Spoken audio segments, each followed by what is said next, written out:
The following video contains instructions on the proper disassembly of Advanced Endoscopy Devices Speedlock laparoscopic instruments, featuring the 8510-00 standard handle.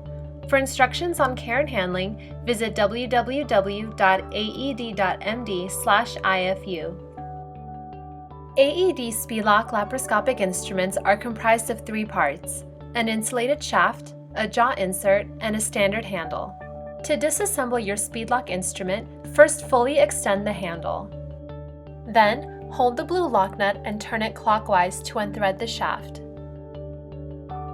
Once the shaft is unthreaded, pull it out of the handle. With the jaw closed, hold the shaft steady and twist the jaw clockwise to unthread it. Lastly, pull the jaw out of the shaft.